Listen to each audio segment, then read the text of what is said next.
What's up again, guys? Brian here at 3TR once again, here to bring you another trailer review for a trailer released at this year's Comic-Con. This time I'll be giving you my initial thoughts on Batman vs. Superman: Dawn of Justice. Now that I've had about a good day or so to think about it, and now that I came a little bit more prepared this time with writing down notes, my personal thoughts on things, I feel good by saying that this was a very well put together trailer.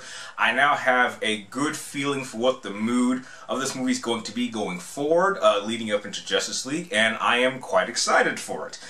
There is maybe one or two elements that, for one reason or another, I'm not a big fan of, but heck, we'll get to that as we go through the trailer. So, the trailer starts with Superman kind of flying in to go talk with the Senate so he can kind of answer for the destruction that he caused in his battle with Zod, which ended up pretty much destroying half of Metropolis. I really enjoyed this scene because this kind of shows exactly what I don't think Marvel or Disney's Marvel is willing to do, and that's really show the consequences of these massive battles. If you actually go through the Avengers, like, they ended up destroying half of New York. I think it was mentioned maybe once or twice in maybe Iron Man and, you know, Captain America. They ended up destroying 3 Harrier carriers, and then in Avengers they ended up just like pile driving the Hulk through a building and causing all this destruction, and then they end up blowing up this little country's little village, and I doubt anyone's going to be talking about this from this point on. So I like how Warner Brothers is acknowledging that, yeah, when heroes have these massive battles and it causes all kinds of death and destruction, there are consequences, and I love that about this particular scene. I think it's going to be a very interesting scene when the movie finally comes out.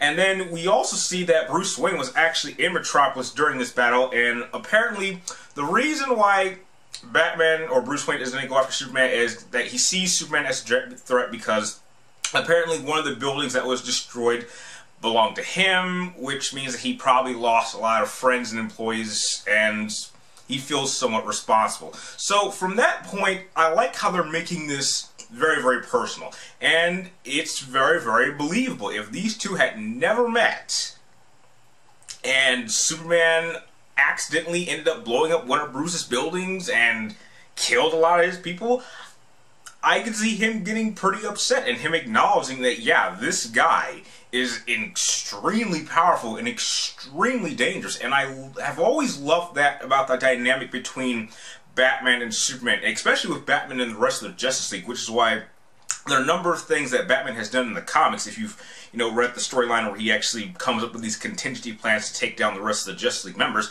I really do support that kind of thinking, because he acknowledges that, you might have the best of intentions, you still are dangerous and need to be put in check, and I like that. And it also kind of shows how apparently he's been doing this for a while, which, since we are dealing with a much older Batman, and he sees this little newspaper that has some writing, which I'm guessing might be from the Joker, and it says, "You let your family die." And then later on in the trailer, you even see a Robin suit, which surprisingly, tell me if you guys notice this too. Doesn't that Robin suit look a lot like Robin's suit from the Arkham game series? That looks surprisingly identical.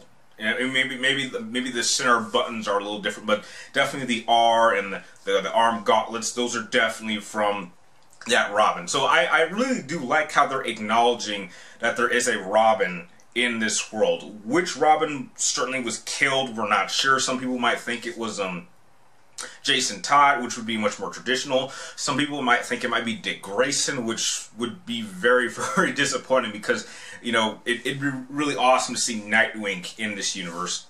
And there's even some speculation that I've heard online, which I definitely would support this claim, is that if you actually watch the Suicide Squad trailer, Joker is torturing someone at the end of that trailer, and he says, "I'm not going to kill you, I'm just going to hurt you really badly." What if that is Jason Todd? Because, this would tie in perfectly with Batman vs. Superman, and then this would even lead up into the standalone Batman film, which they have announced. And what if that Batman film actually was the Red Hood storyline? Because if you haven't seen the animated movie Under the Red Hood, I would seriously recommend it. It is probably one of the best animated movies that DC has come up with for a very, very long time. But going back into this trailer, the trailer goes on and you see several scenes of Lois and Mrs. Kent kind of talking to Superman, kind of telling him what he should do with his powers and how he should, you know, be the hero that the people want him to be. He should be what they need him to be,